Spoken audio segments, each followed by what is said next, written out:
அனைவருக்கும் இனிய பக்கமா மதிய வனத்துக்கு வந்துட்டோம். மதிய வணக்கம்.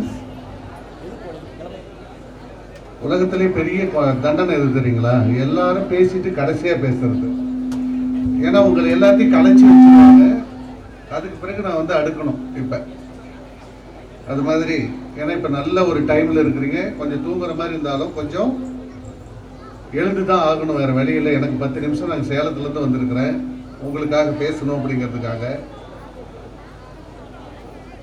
ஏறக்குறைய என்னுடைய குழந்தை வயதில் தான் நீங்கள் இருக்கிறீங்க. அதனால் நான் உங்களை பேசக்குள்ள தோழர்களே நண்பர்களேன்னு பேச முடியாது. அதனால் என் குழந்தைகள்னே நான் பேசிக்கிறேன். ஏன்னா என் பொண்ணுங்க 2 பேர் இருக்கிறாங்க, 2 பேரும் காலேஜ் படிக்கிறாங்க. அதனால் நீங்களும் என் பொண்ணுங்க மாதிரி தான், பசங்க மாதிரி தான். அதாவது இந்த காலேஜில் ஒரு ஆண்டு விழா நடக்குது. 2 பேர் ஆண்டு அறிக்கை படிச்சுட்டு போய் பிரின்சிபால் உட்காந்தாங்க. எங்கள் குழந்தைங்களாம் இந்த சாதனை பண்ணியிருக்குதுன்னு சொல்லி. எனக்கு என்னமோ இந்த காலேஜில் ஒரு பஞ்சம் இருக்குதுன்னு நினைக்கிறேன். அது ஏதோ உங்கள் எம்சி பண்ணிட்டு இருந்தாருல்ல உங்கள் தமிழ் வாத்தியார், கைத்தட்டுங்க கைத்தட்டுங்கன்னாரு. உங்களுக்கு அந்த ஏக்கம் எப்போ தெரியுமா வரும்? இந்த மேடைக்கு நீங்கள் வரக்குள்ள தெரியும். ஏன்னா உடல்ல கொடுத்துருக்கக்கூடிய பெரிய பெரிய பெரிய ஆயுதம் வந்து இந்த கை தான். இந்த கையை கூட நீங்க சும்மா வச்சிருக்கிறீங்க அப்படிங்கிறது ரொம்ப ஆச்சரியமா இருக்குது. ஏன்னா சுரேந்தர் சார் வந்து பேசின வார்த்தைகள் நீங்க கவனிச்சிக்கலாம் என்னன்னு தெரியல. கோவிட்ல வந்து இந்தியாவில் நம்ம இறந்து போனவங்க வந்து 3 லட்சம் பேர். கோவிட்ல 2 ஆண்டுகள்ல கோவிட்ல இறந்து போனவங்க 3 லட்சம் பேர். ஆனால் ஒரு ஆண்டுல இந்தியாவில் சாலை விபத்தில் இறக்குறவங்க வந்து 7 லட்சம் பேர். நீங்க கவனிக்கணும். அந்த மனுஷன் அங்கிருந்து வந்து பேசுறாரு அப்படின்னா உங்களுக்காக ஏதோ ஒரு நேரம். நான் கேட்டப்ப எவ்வளோ இவ்வளோ பேப்பர் வச்சு படிக்கிறீங்க அப்படின்னா, இல்லைன்னா 2 நாள் ரெடி பண்ணியிருக்காரு. தயவு செய்து உங்க உடல்ல இருக்கக்கூடிய ஒரு கையை தட்டி உற்சாகப்படுத்தினா மட்டும்தான் இந்த மேடை நல்ல மேடையா இருக்குன்னு நினைக்கிறேன். இது எனக்காக இல்லை, உங்ககிட்ட கைத்தட்டு வாங்குறது எனக்கு சாதாரண விஷயம். உங்ககிட்ட கைத்தட்டு வாங்குறது எப்படி தெரியுமா வாங்க முடியும்? உங்களுக்கு எத்தனை பேர் அஜித் பிடிக்கும்? உடனே கை தட்டுவீங்க. எத்தனை பேர் விஜய் பிடிக்கும்? அதுக்கு ஒரு கை தட்டுவீங்க. இது எனக்கு தேவையில்லை. உங்க அப்பாவை எத்தனை பேருக்கு பிடிக்கும்? கை தட்டுங்க. உங்க அம்மாவை எத்தனை பேருக்கு பிடிக்கும்? கை தட்டுங்க. இதுதான் நிஜம். இதுக்கு பிறகு ஒரு நிஜம் இருக்குதுன்னா உங்களை சுத்தி எனக்கு கஷ்டமா இருக்குது அந்த மனுஷனுக்கு நிக்கிறதுலாம். சார் அவனுக்கு பேசிட்டு போறாங்க, உட்காருங்க சார். நீங்க அவன் பேசிதான் வாழ்க்கைக்கு எடுத்துக்கினா பேசிட்டு போற, உட்காருங்க. ஏன்னா அந்த மனுஷங்களுக்கு ஏந்திரிச்சு கைத்தட்டிங்க பாருங்க. உண்மையான கைத்தட்டல் இன்னைக்கு ஆசிரியர்கள் தான். நான் ரொம்ப பாவப்பட்ட ஜென்மமா பாக்குறது இந்த ஆசிரியர்கள் தான். நீங்க போய் கூகுள்ல ஆண்டவர்களை போய் பாருங்க, ஆசிரியர்னா என்ன போட்டிருக்குதுன்னு. தவறை திருத்துபவர் தான் ஆசிரியர். ஆனா இன்னைக்கு அவரை திருத்துபவர் நீங்களாயிட்டீங்க. ஏன்னா என்னுடைய தொப்புள் வந்து கொஞ்சம் கருப்பா இருக்கும். என்ன காரணம்னா எங்களுடைய டீச்சர் அவ்வளவு கிள்ளி இருக்கிறாங்க. இன்னைக்கெல்லாம் கையை வச்சு தொட்டா போதும் படையோட வரான் ஸ்கூலுக்கு. அதுவும் அவங்க சித்தப்பா பெரியப்பெல்லாம் அப்பதான் நமக்கே தெரியுது, அவனுக்கு அப்பதான் தெரியுது. கொடுமை இதெல்லாம். அப்படிங்குள்ள இந்த பாவப்பட்ட ஜென்மங்களுக்கு நல்ல ஒரு கைத்தட்டல் கொடுங்க அவங்களுக்கு.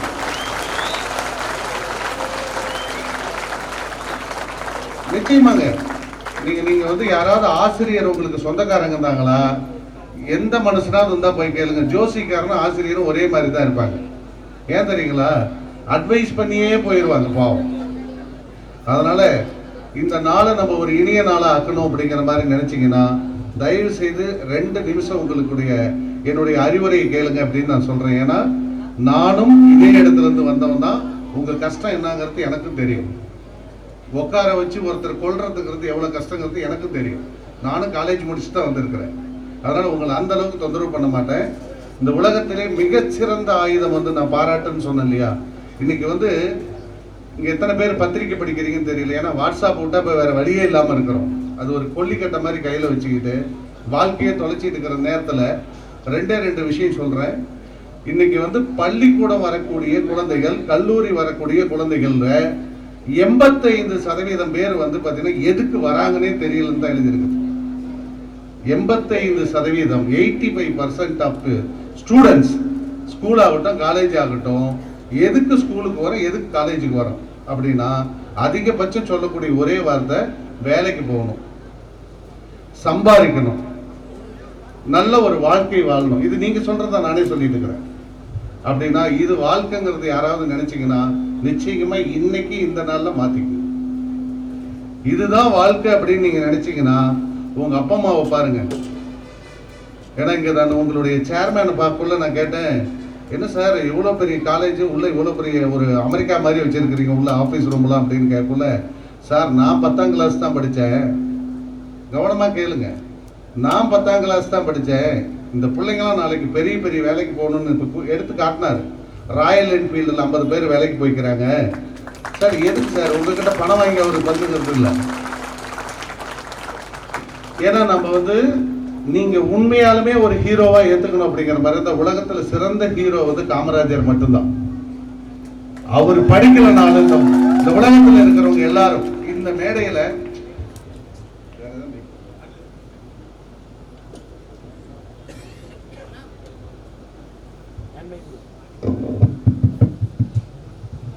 அதாவது நல்ல வாழ்க்கை கிடைக்குன்னா பொண்டாட்டி சரியா அமையணும்பாங்க. ஒரு ஸ்பீக்கருக்கு எப்ப வந்தாலும் மைக்கு சரியா அமையலாம் முடிஞ்சு கதை. தப்பா எடுத்துக்காது. ஏன்னா நாங்களாம் 1000 மேடைக்கு போறவங்க. அப்படின்னா ஒரு மேடையில் மைக்கு ரொம்ப ரொம்ப ரொம்ப இம்பார்ட்டன்ட். ஏன்னா நான் பேசுறது கடைசியில் இருக்கிறவங்களுக்கு தெரியணுங்கிறதுக்காக. பரவாயில்ல, அந்த இடத்துல பேசினா அது தெரியல, இப்போ எனக்கு இது தெரியுது. அதாவது நான் பேசணும்னு மறந்து போச்சு. காமராஜர், தேங்க்யூ செந்தில். இன்னைக்கு இந்த மேடையில் நின்று நான் பேசுறேன் அப்படிங்கிற மாதிரி இருந்தா, முதல்ல நான் யாரு விஜய் அஜித்தை பத்தி எல்லாம் பேசல, என்னை பத்தியே நான் பேசிட்டு போறேன். ஏன்னா இந்த உயரத்துக்கு வந்ததுக்கு காரணம் நானும் சுத்தமான ஒரு அக்ரிகல்ச்சர் குடும்பத்தில் பிறந்தவன், விவசாய குடும்பத்தில் பிறந்தவன், ஒரு குடிகார தந்தைக்கு மகனா பிறந்தவன். முதல்ல நல்லா புரிஞ்சுக்கணும். குடிகார தந்தைன்னு சொல்றது நாமளும் சோசியல் ட்ரிங்க்னு இன்னைக்கு போயிட்டோம், சமுதாய குடி அப்படின்னு சொல்லி. ஆனா அப்பெல்லாம் பர்மனன்ட் குடிகாரங்கன்னு இருந்தாங்க. அப்படி ஒரு குடும்பத்தில் பிறந்தவன் நான். அம்மா சுத்தமான ஒரு கூலி விவசாயி. அந்த மாதிரி ஒரு குடும்பத்தில் பிறந்த நானு இன்னைக்கு உங்களுக்கு அட்வைஸ் பண்ற அளவுக்கு தகுதி இருக்குது.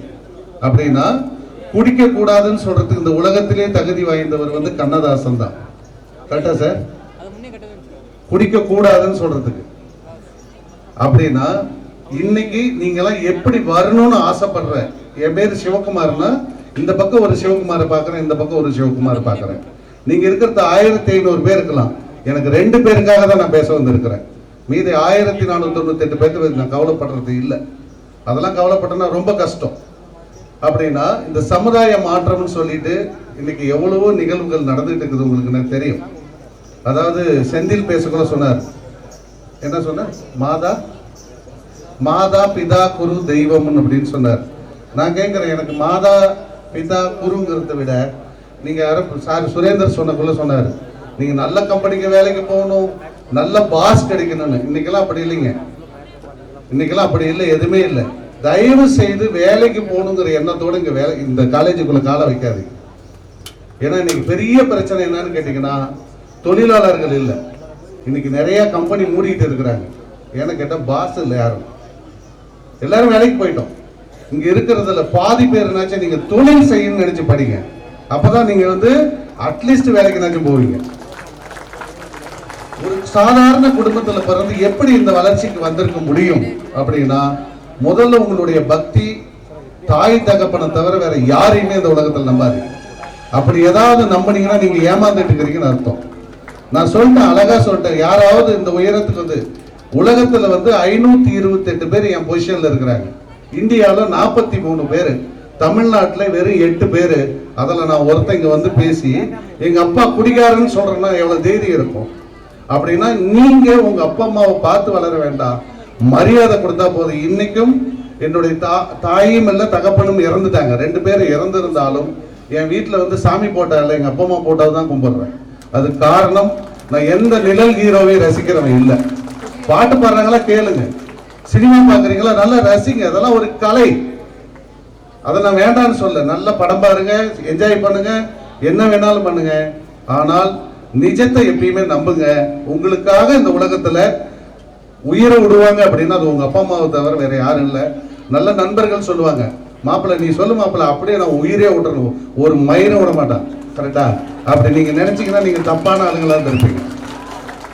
கரெக்டுங்களா? அதே மாதிரி இந்த நல்லா படிக்கிற பசங்க கிட்ட நீங்க ரொம்ப பழகாதீங்க.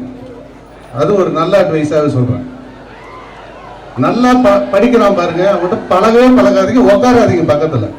ஏன்டா அப்படி சொல்றேன்னு நினைக்காதீங்க, அவனா உன்னை முதல்ல கெடுப்பான். சார் நீங்க எதுவும் தப்பா எடுத்துக்காதீங்க சார். ஏன்னா ஒரு டென்ஷனா இருப்பான், ஏன்னா இப்படி நல்லா படிக்கிற பையனே டென்ஷனா இருக்கிறான்னு நமக்கு ஏதாவது பிரச்சனையான்னு. இங்க பாருங்க, இந்த உலகத்துல எல்லாருமே சிறந்து படிக்கிறவங்க தான். நான் ஒரு சராசரி ஸ்டூடெண்ட், பிஎஸ்சி கெமிஸ்ட்ரி படிக்கல, 3 சப்ஜெக்ட் பெயில். கரெக்டா? படிப்புக்கும் வாழ்க்கைக்கும் சம்பந்தமே இல்லை. இங்க இருக்கிறவங்க நிறைய பேர்த்த நான் கேட்கிறேன், எதுக்காக படிக்கிறோம்னே தெரியாம படிக்கிற மாதிரி, எதுக்காக சினிமா பார்க்கறோம்னு தெரியாது. கரெக்டா? ஒரு ஒரு நீங்க வேணா அந்த சோசியல் மீடியாவில் போட்டு பார்த்தீங்கன்னா தெரியும், இந்த யூடியூப்ல மிஸ்கின் பாருங்க, ஒரு டைரக்டர் மிஸ்கின் கேட்பாரு, காலேஜ் ஸ்டூடெண்ட் தான் கேட்டார், எதுக்காக சினிமா பார்க்குற? அதாவது தன்னால் முடியாத ஒரு வேலையை ஒரு ஹீரோ செய்வான் இல்லையா? நாம பைக் இப்படி கம்திலாம் ஓட்ட முடியாது, 10 பேர்த்த தூக்கி போட்டு அடிச்சுட்டுலாம் வர முடியாது புஷ்பா மாதிரிலாம். ஆனா அவன் ஹீரோவா தெரிவான். அது நிழல். நீங்க நிஜம்னு நினைக்கிறீங்க அப்படின்னா, நாமளும் அந்த உயரத்துக்கு வரணும்னா பல அவமானங்களை படணும்னு சொல்றேன் நான். அதாவது ஒரு பழமொழி சொல்லுவாங்க, பழமொழி கூட இல்லை, இப்ப கூட மேடையில் பேசுறவங்க சொன்னாங்க, ஒவ்வொரு வெற்றிக்கு பின்னாலும் ஒரு ஆண் இருப்பாங்க, ஒரு பெண் இருப்பாங்கன்னு சொல்ல. ஒரு வெங்காயம் இருக்காது, அவமானம் மட்டும்தான் இருக்கும். ஒவ்வொரு மனிதனுடைய வெற்றிக்கு பிரகாரம் பின்னாடி ஏதோ ஒரு அவமானப்பட்டிருப்பாங்க. நான் இந்த உயரத்துக்கு வந்ததுக்கு காரணம், ரோட்டரிங்கிற ஒரு இன்டர்நேஷனல் ஆர்கனைசேஷன்ல எங்க ஊர் பிள்ளைங்க படிக்கிறதுக்காக நோட்டு புத்தகம் வாங்குறதுக்காக 2001 போனேன். அப்போ ரோட்டரி இன்டர்நேஷனல் இருக்கக்கூடிய பிரசிடென்ட், அதாவது நான் இன்னைக்கு 90 பிரசிடென்ட்டுக்கு தலைவர், அது மாதிரி இருக்கக்கூடிய 90ல ஒரு பிரசிடென்ட் கொஞ்ச நேரம் வெளியில வெயிட் பண்ணுங்கன்னு சொன்னார். வெளியில 1.5 மணி நேரம் என் பிள்ளைக்கு நோட்டு புத்தகம் வாங்கி கொடுக்கறதுக்காக போகல, ஊர்ல படிக்கிற பிள்ளைங்க நல்லா படிக்கணும்னு சொல்லிட்டு நோட்டு புத்தகம் வாங்க போனவன் 1.5 மணி நேரம் நின்று வாங்கினேன். அன்னைக்கு முடிவு பண்ணேன், வந்தா இந்த இடத்துல நம்ம ஆளுநரா ஆரணும்டான்னு சொல்லி 2001 முடிவு பண்ணேன். இன்னைக்கு நான் ஆளுநரா இருக்கிறேன். நம்ம கிராம சூழல இதெல்லாம் நீங்க மறந்துருக்கு. தயவு செய்து வெக்கப்படாம வாழுங்க. ஏன்னா என்னுடைய மனைவி நாங்க ஃபர்ஸ்ட் டைம் சவுதி போக்குள்ள, அதாவது உங்களுக்கு தெரியும், துபாய் போக்குள்ள ஃபுட்டு எடுத்துக்கிறதுக்கு தட்டில் போய் நாமளே எடுத்துக்கணும் இல்லையா? நான் சொல்றது 2006ன்னு நினைக்கிறேன். எங்க ஒய்ஃபு என் குழந்தைங்க பயந்துக்கிறாங்க. அதாவது அந்த தட்டில் போய் சாப்பாடு எடுத்துட்டு வரது எப்படி, சாப்பிட்றது எப்படி, அதாவது யாராவது ஏதாவது நினைச்சுக்குவாங்களா அப்படிங்கிற மாதிரி. நான் சொன்ன வார்த்தை உங்களுக்கும் சொல்றேன், வாழ்க்கையில வெக்கப்பட்டீங்க அப்படின்னா தயவு செய்து வீட்டை விட்டு வெளியில வராதிங்க. யாரை பத்தி, நம்மளை விட இந்த உலகத்துல ஒழுக்கமானவன் யாரும் இல்லைன்னு நினைங்க. நாமளும் ஒழுக்கமானவனா மாறுவோம். முதல்ல நமக்கு நாமே சந்தோஷப்படுவோம். அதாவது சில நேரம் சொல்லுவாங்க, இந்த கட்டிங் எல்லாம் பசங்க இப்படி மாத்திக்கிட்டு மழை பெஞ்சா அவனுங்களுக்கு மூஞ்சில் ஒழுவாது. பார்த்துருக்கிறீங்களா? அது என்ன கட்டிங்? அது என்ன கட்டிங்? அது பேரு மஷ்ரூம் கட்டிங்கா? Mushroom cutting. இதெல்லாம் எடுத்துட்டு சைட்லாம் எடுத்துட்டு இந்த மேல மட்டும் வச்சிருப்பாங்க. அவங்க மழை பெஞ்சா பாருங்க, அவங்களுக்கு தண்ணி ஒழுவாது, கீழே இருக்கிற வரையும் வச்சுட்டு போறான். விட்டுருங்களே பாவம். மயிரெல்லாம் ஒரு பிரச்சனையாங்கிறதுக்கு சொல்றேன்.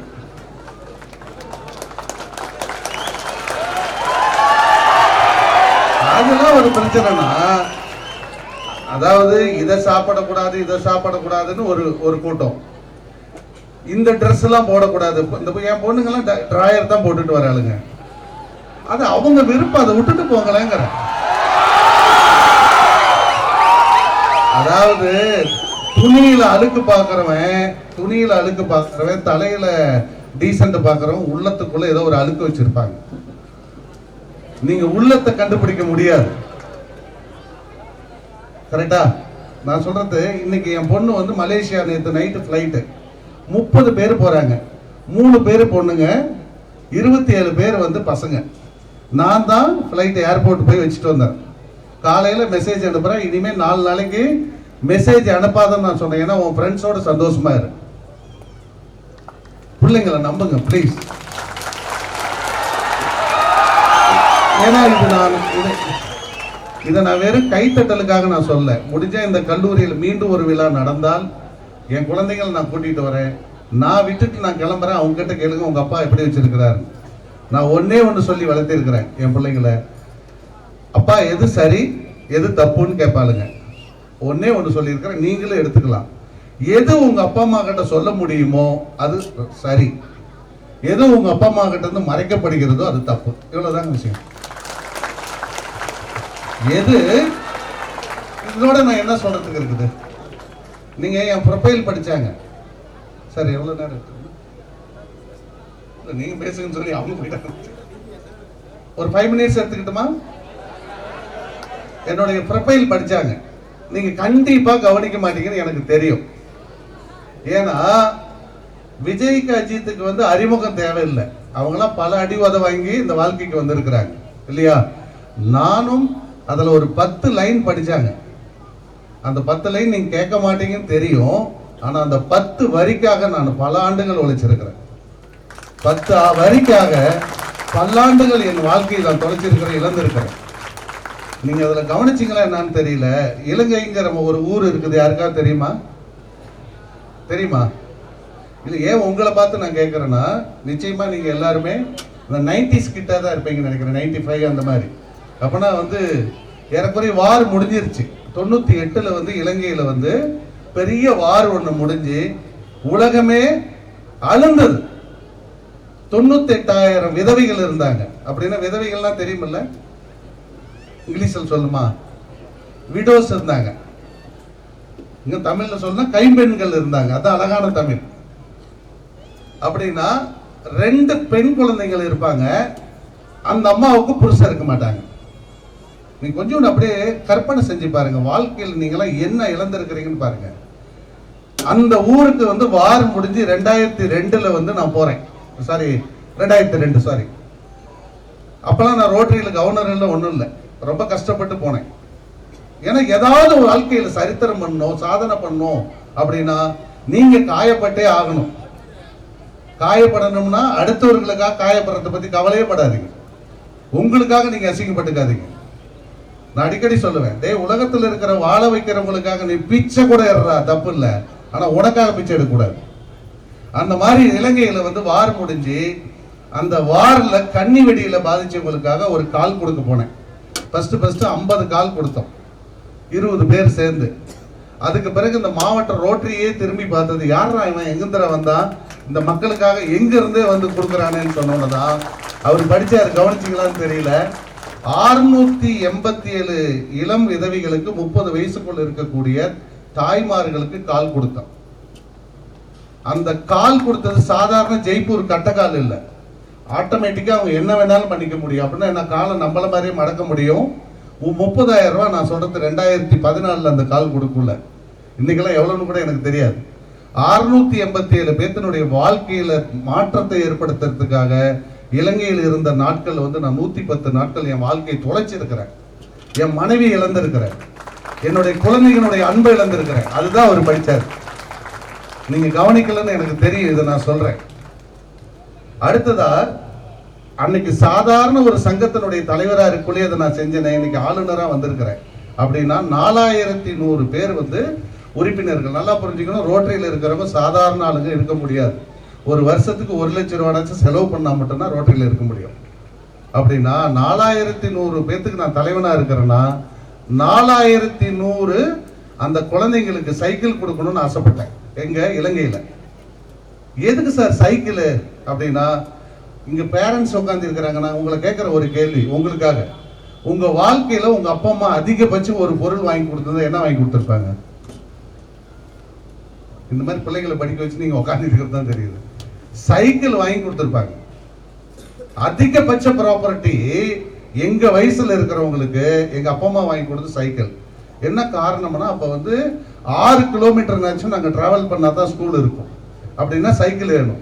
இன்னைக்கு இலங்கையினுடைய நிலைமை என்னன்னு கேட்டீங்கன்னா, 6ஆம் வகுப்புக்கு மேல குழந்தைகள் வந்து படிக்க முடியறது இல்லை. அப்படின்னா குறிப்பா பெண் குழந்தைகள் வந்து 7 கிலோமீட்டர் வந்து நடந்து போகணும். காலையில 7:30 மணிக்கு ஸ்கூலுக்கு போகணும். நல்லா புரிஞ்சுக்கணும். நீங்களாம் எந்த வாழ்க்கையில வாழ்ந்துட்டு இருக்கிறீங்கன்னு பாருங்க. இப்பெல்லாம் ஒரு பைக்கை இப்படி வந்துருச்சு, எவன் எங்க உட்காந்துட்டு இருக்கிறானே தெரியல. ஒரு பைக்கு ஓட்டுறவன் எங்க இருக்கிறான், உட்காந்து இருக்கிறவன் தோல் மேல இருக்கிறானான்னு தெரியல. அப்படி பைக் எல்லாம் வந்துருச்சு நம்ம ஊர்ல.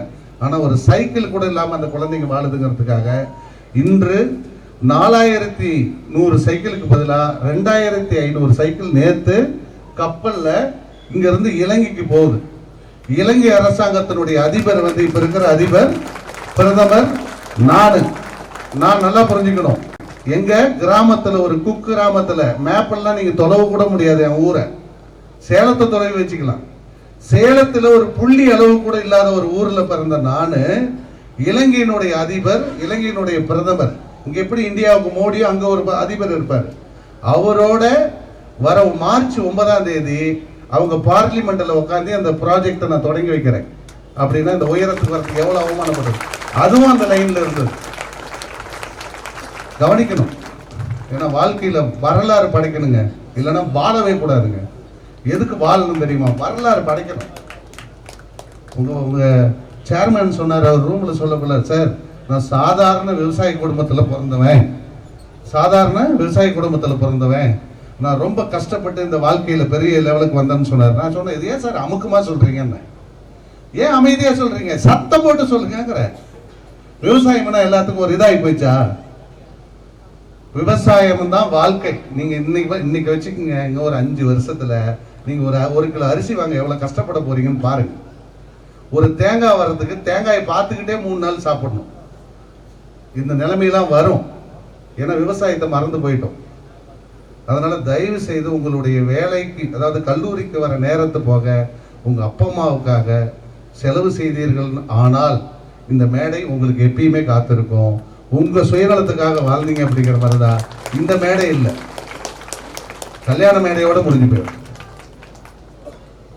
புரிஞ்சுக்கிட்டீங்களா? ஏன் சொல்றேன்னா, கல்யாண மேடையில நீங்க ஒரு மனைவியா மட்டும் இருந்துடக்கூடாது.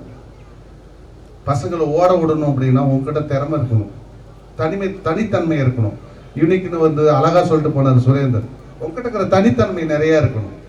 அப்படின்னா இந்த வயசுல அவமானப்படுறதுக்கு தயங்காதீங்கன்னு நான் சொல்றேன்.